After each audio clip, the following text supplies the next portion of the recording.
Hello, everybody. We are here as part of Feria Latina, a festival online produced by Luma Creations in Liverpool.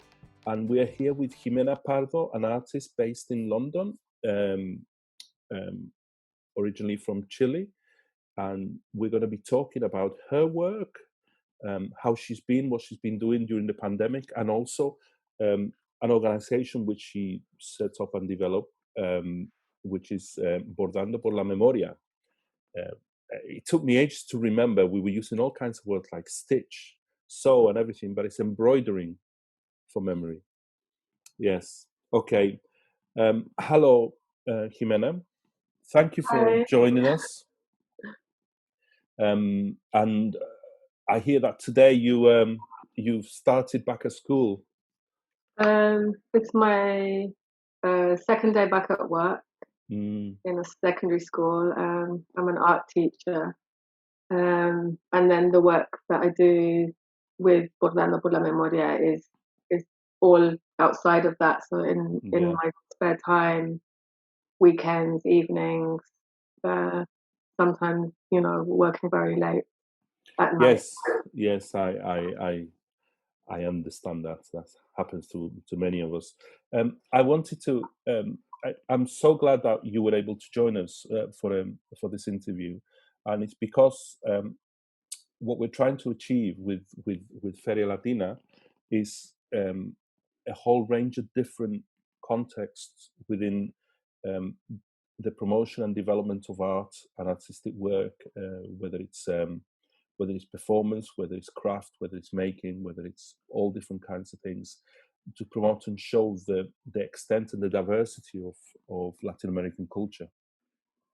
So how I met you was part of what's been happening in Chile since the 19th of October and the Chile Solidarity Network. And I saw your work first, really, in Sheffield when you did a presentation.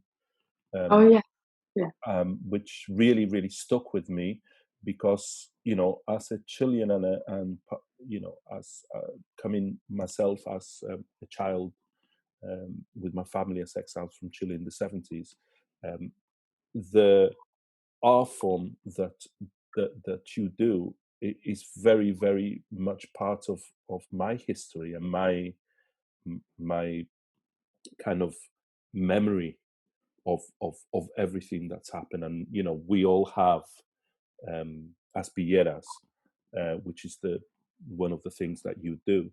So can you tell us a little bit how you got involved, how you developed that work? What got you into doing this type of embroidery? Okay, I think it goes back a little bit to my childhood, because we arrived in the UK in sort of the late 70s, and one of the things that helped me connect a bit to my family's journey here, and also what they had left behind in Chile, were textiles. So my father, he's made a weaving loom in the bedroom, and he taught me how to weave belts. We would make leather purses, and we'd sell them. And my mum would make soft toys, and we'd sell them. So I think from as early as I can remember, it wasn't just having arpilleras in the house on display. It was the very kind of like physical action of making at a really young age. And I think I kind of knew even as a young child that there was kind of for me there was a transference of my parents' experience to me through those objects, through those things. So I think many you might have clothes at home like a poncho or something that's meaningful to you because one of your parents brought it with them, or a bedspread. Yeah, for me it was songs and instruments. The same thing. That's how I ended up. My life is music, and although I do all the other stuff, I always come back to the guitar and the songs. um, I from think there's a when very you were. strong connection. I Mm, think for me, throughout this sort of journey, artistic journey, especially sort of reflecting on the story of Chile, what had happened, the dictatorship, our families having to be uprooted, um, and exile causing, I think, more than 20,000 people to lose their homeland and have to travel out to many different countries. I think culture has been one of the things, that has maybe been the glue to connect people to their identity, or to create an identity when you've lost that.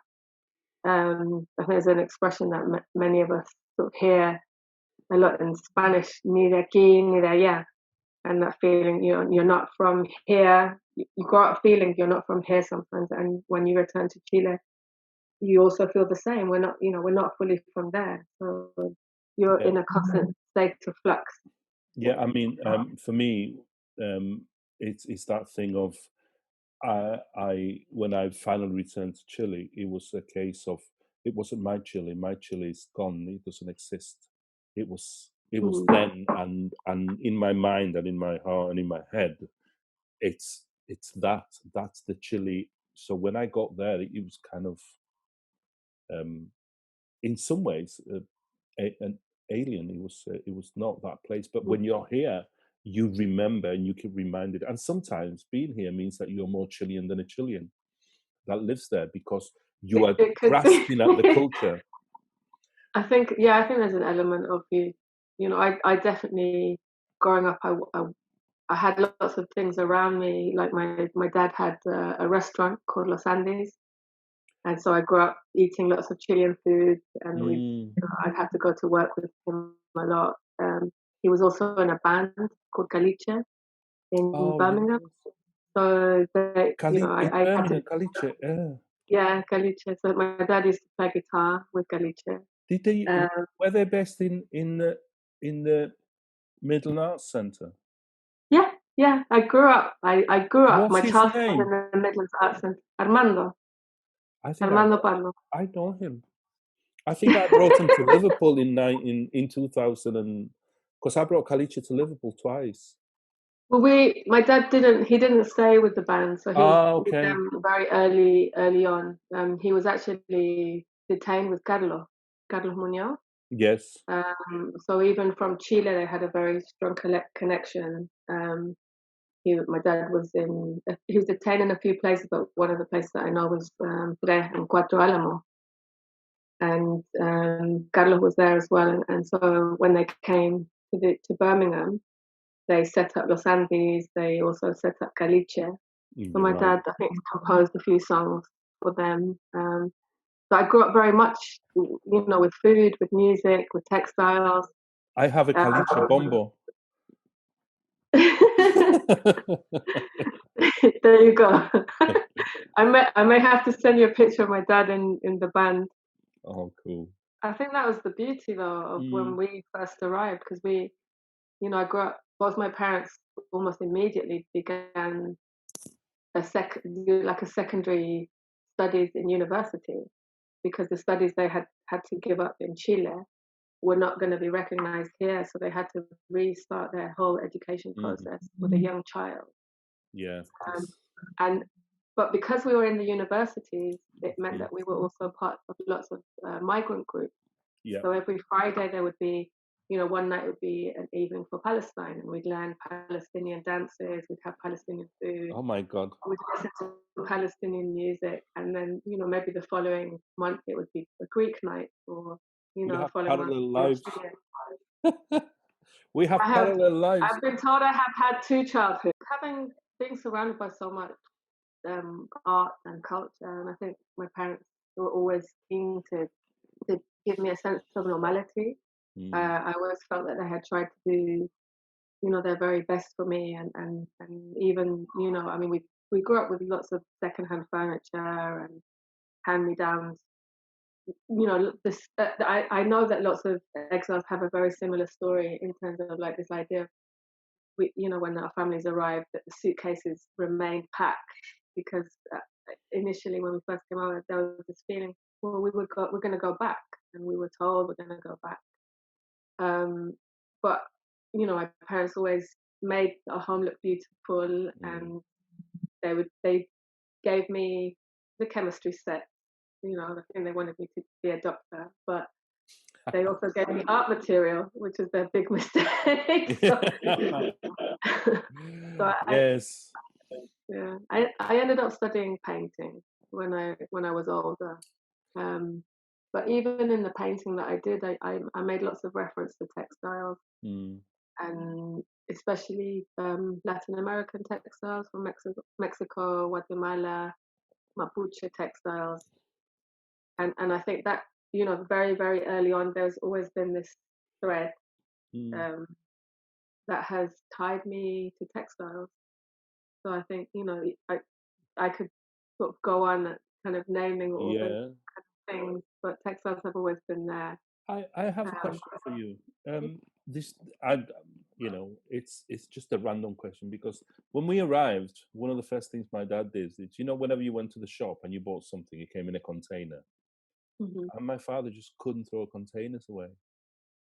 So we ended up with, God mhm. knows, he just got into this thing about, oh, well, we might use them because in Chile you took a Mm. container and it got filled with something and you Yeah, can't I got take it filled with home. stuff. Um, Yeah, I think my parents were very thrifty, but I think because they were so handy that we made a mm, lot of things. right. But I think I definitely inherited that from my mum and dad. Even and I think it's pretty much a direct link to Latin America because you go Mm, to Latin America, people don't throw things away. They reuse things, they yeah. mend things, they fix things. It's been made trendy now, but we've been doing it for such a long time already. Um, Right. So, how did you begin to? Where was the connection where you started actually telling stories through your art in the way that you do now? okay. So I spent a few years in Mexico, and my son is half Mexican, and I lived in Chiapas, and I worked as a teacher there as well. But I always felt a strong affinity with the Zapatista, and I think it's about 5 or 6 years now that there was the case of the disappeared student in Yes. the Chiapas. And so I started to do just some solidarity stitching. I'm just going to show you a quick Yeah. one. I don't know if you can see. Right. Yes. And and these were very immediate with with friends. We'd organise a few events, um, and we'd get together and stitch things and take them to the embassy as well, outside the embassy. Um, and then we found, I found through that I found out about a group, Bordando por la Paz, and in Mexico it's now quite big. So Hmm. in different regions of Mexico, and they embroider the names of people that have been disappeared. I think to date there have been. I don't want to be quoted. I'd like to give you an exact figure, um, but more than 60,000 people that have been disappeared in Mexico. This is one that I did for. They took one of the most valuable things in my house, my son. And this is Letty Hidalgo, and she came to London, and she gave a talk about when they took her son away. And so I don't know. I just found the embroidery is very personal. It's very difficult sometimes to know what to do when there's trauma and there's loss. And I found this idea of just like embroidering the names, although it could seem like a very difficult thing to do.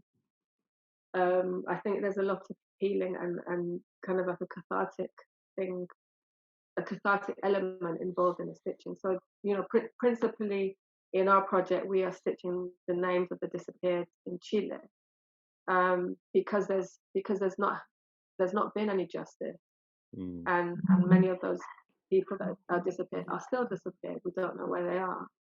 So for me, it's a way rather than just having an image in black and white and saying "Donde están." Um, there's almost there's a deeper process because you get familiar with the stories. Like, you know the stories more in depth. You mm, begin to meet the families of the disappeared and build a connection with them, so that maybe they want to tell their own story. Maybe they want you to embroider a name for them. And so that for me, it was very much this, you know, that connection with Mexico and how they were going through a process of kind of like their own reparation because justice hasn't happened. But yeah. the only way we can have hope and justice is through action. So Mm, this, for me as an artist, this is the action that I want to do. wow. It's quite it's a ve- I mean, I remember listening to you talk and showing some of the stuff and showing the big banner that you were making and adding to, um and it was very, it kind of, I am sure I'm not the only one, I'm sure many people felt the same, but it kind of, it touches you in a way, some things you don't expect it to, and it makes you think quite deeply about things and what are the things that matter, and that concept. I mean, and for me, uh, I I wrote, in 2017-18. I wrote a play called Momentos, which is, the story of three Chilean exiles, in the UK. When I saw what you were doing, I just went, yeah, it's that, because you put in something very much, you know, two things. You're saying something very deep, in a very, personal way, because I mean, every stitch, uh, that thought of every stitch, especially if you, and because of the people you work with, for me it felt very human, it felt like it had this humanity of it. I think it's really important to give a bit of context as well Yeah. because a lot of the work we do links a bit to the Advillera movement in Mm, Chile. And for people that don't know what advilleras are, the word advillera is a word for the actual fabric. It's like a burlap, a hessian. And advilleras in Chile in the 70s, they told the stories of what was happening in the dictatorship. So the advilleras are like visual stories, visual pictures that tell, like you're saying, they're able to express what was happening, whether it's emotion, and sometimes they were showing quite, they were depicting quite violent things mm, or quite terrible things, but in a very naive format, very simplistic figures, very beautiful colors. So at first you're drawn in by the beauty of the Adviera, and by the colors, and then you might start to go, oh, actually, this looks like it's a protest, and it's lots of women, and they're holding banners that saying truth and justice. yeah. So this movement in Chile began in the dictatorship.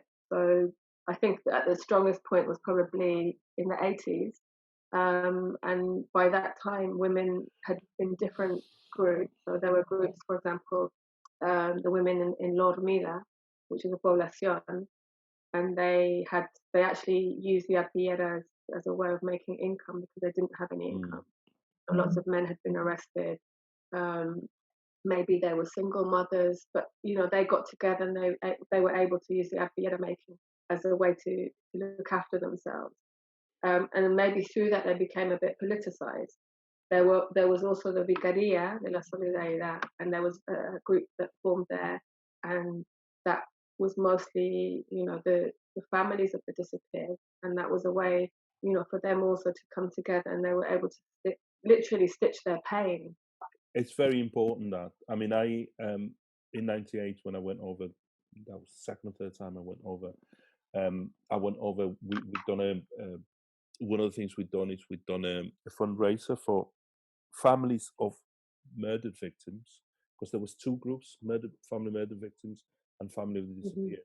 This particular project had been for the families murdered victims, so I went and met with them.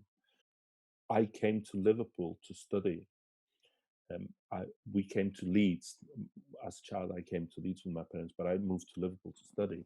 But then I got very, very involved with Chile Solidarity campaign here in Merseyside in Liverpool. But when I was in Chile, there was a number of the women who talked a lot about their appearance and the context of them. But so I think really what I wanted to lead on to was that what we do is not anything new. Mm, We're taking this, the idea from the Adviera to denounce what's happening, to make a textile testimony of the yeah, disappeared.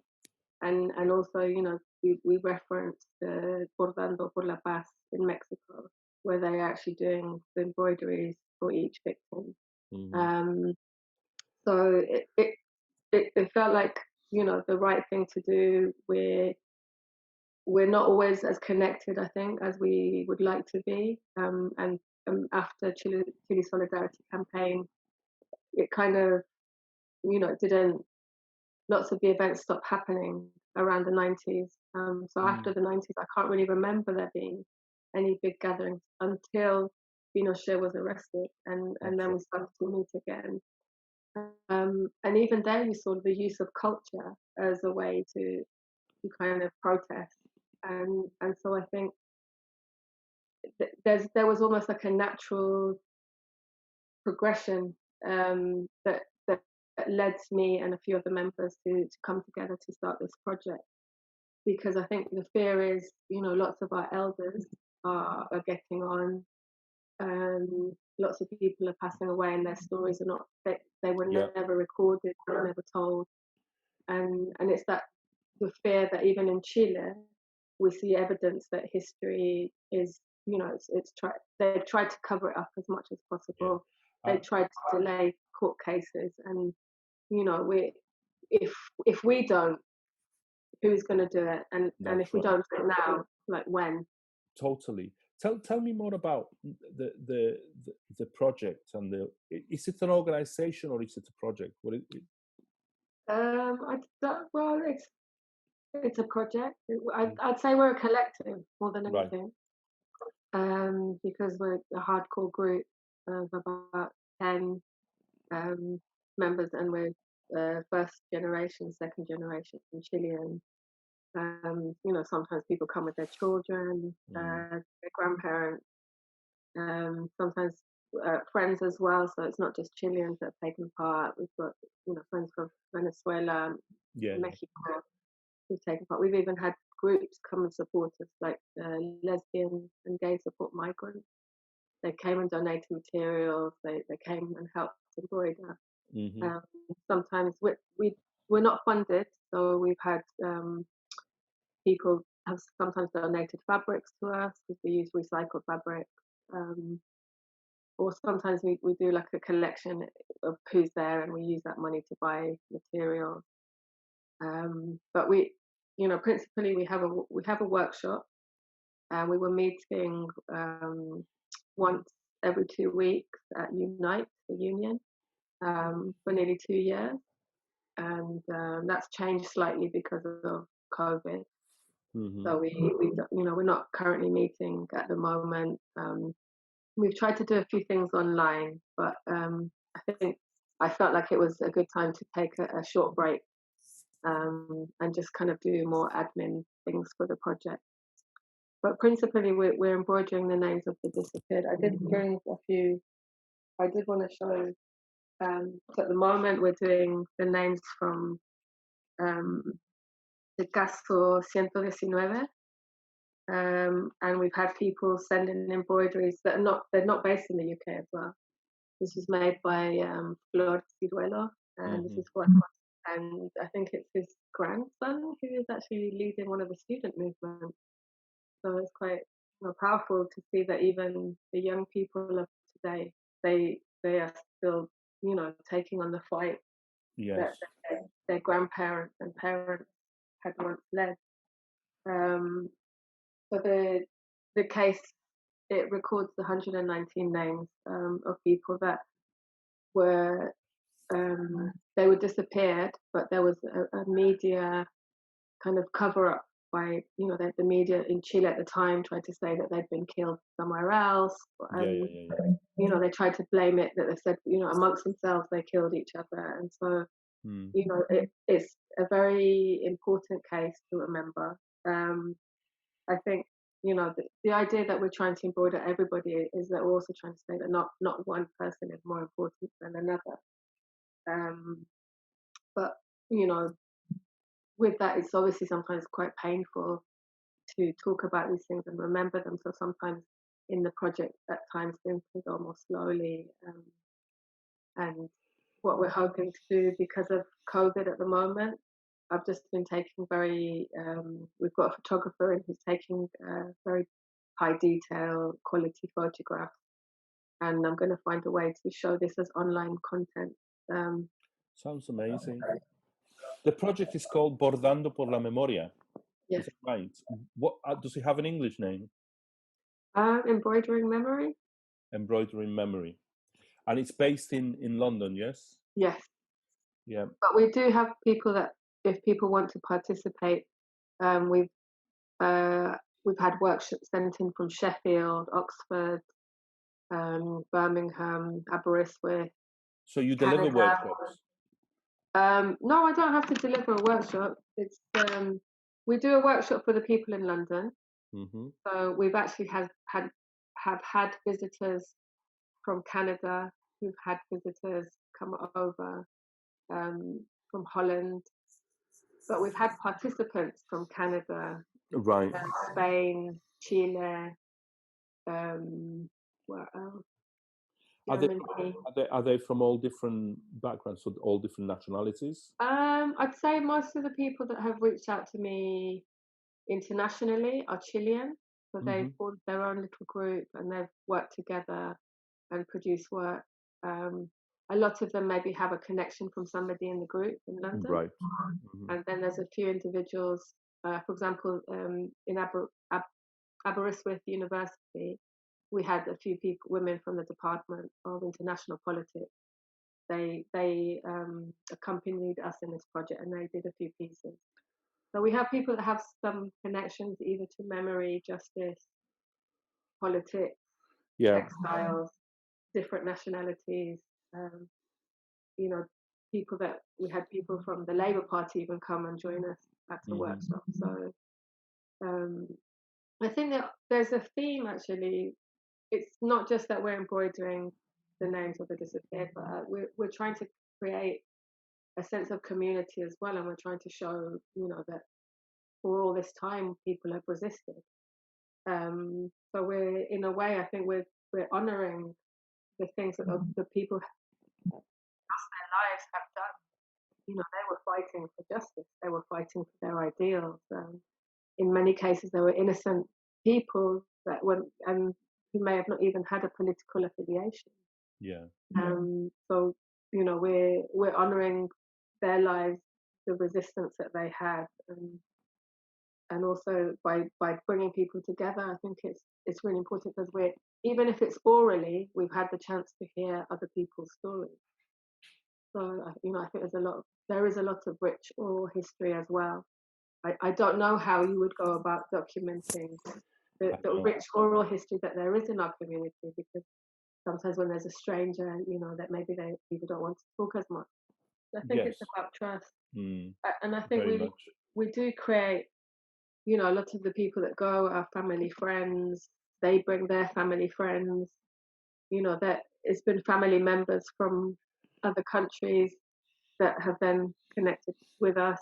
And we build a relationship. It's not like somebody takes part and we forget about them. We Mm, keep building that relationship. Especially as we've had a lot of relatives of the disappeared make their own embroideries.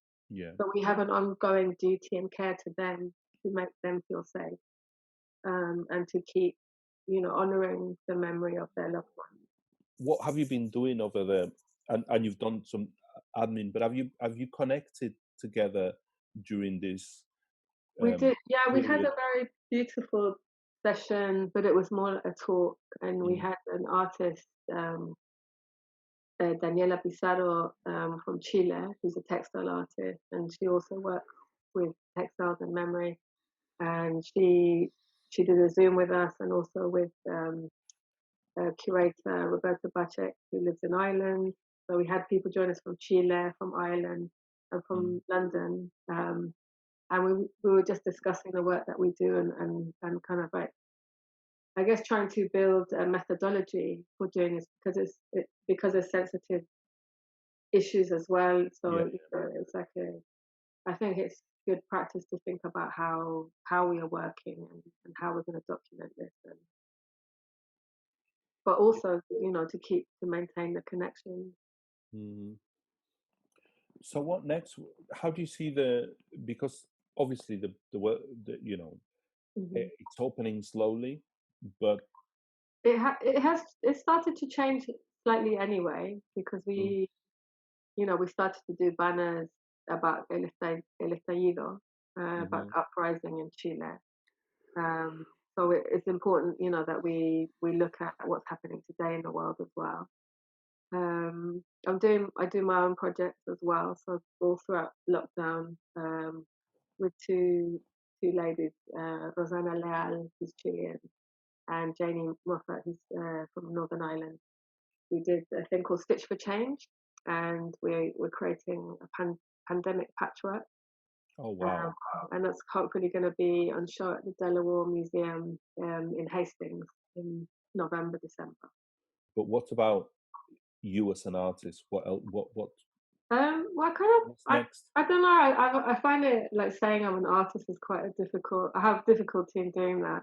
Why is that? I kind of see myself more as a community facilitator.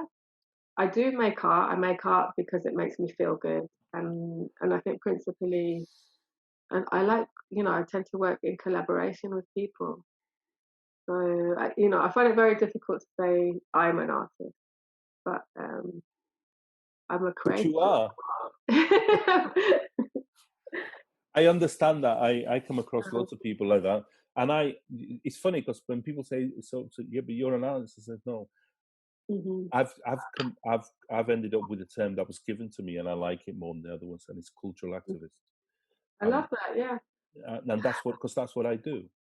yeah. I I kind of stick the spoon in the pot and mix it and make it Mhm. activate and develop that. But you like um, collaboration is very I much do. what I do I'm too. trying to. I've submitted a piece of work with the Inter Island Collective, and they're a Pacific Island art collective in London, and they've accepted my work. So hopefully, maybe in a few weeks there'll be some of I, my I'd, work coming I'd out. love to see more of your work. Have you got any So examples? it's mostly embroidery. That's okay. I love the way you say as an as an apology. Embroidery is amazing. I mean, some of Yeah. the So stuff. I did this one for Stitch for Change that I haven't quite finished. So that's going to be called, in memory of George Floyd. Mm, Um, and, a lot of the time, because it kind of, I think it's hard to create my own work, because I'm constantly making things for, like protest. And so that one oh yes, is what it's for. yes. There's Walmapu It's Libre, yeah. Nehuendapo. I think the stuff that you're doing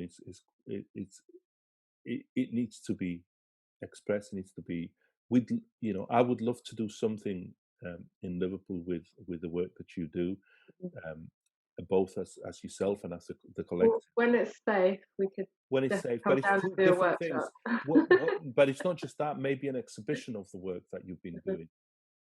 We've never really had like a long exhibition, at least 4 or 5 days. It's For always five put something days. up, take it down, I could organize an exhibition for Liverpool Central to use Liverpool Central Library as the space, Mhm. for example. Yeah, For, libraries are a good which no, this is a beautiful. It's big. It's beautiful. It's an amazing library. It's the Mhm, central library, so it's massive. But mhm, doing an exhibition there, which would be up for at least a month and a half, mhm. where you could come and do some workshops, do talks, do stuff like that, because I think it's really important. I mean, for example, the project which is called A Chilean Story, all the archives are going to be housed in Central Library. Also, if there are lots of Chileans, like you're in Mm. Liverpool, Yeah. are Merseyside. there lots of Chileans in Liverpool? Yeah, just Because if people would like to take part, we'd love for people to connect with us, yeah, we and can do that. please share the link of Bordando por la Memoria on Facebook. I will do. If people, Um, or reach out to your community and ask, because I think through doing this, I also became aware of people that I've known for nearly 40 years, and I didn't know that they had relatives that were disappeared, mm, my friend, my mother and father had friends that were disappeared, yeah, and their friends have lost people. So mm, it's actually through having these conversations that we learn a little bit more about yeah. each other as well. I'd like to thank you very much for being with us. I look forward to you coming to Liverpool and doing collaborations with Lunar Creations. And I 2021. hope everybody stays safe. Thank you so much, Jimena. Thank you for inviting me.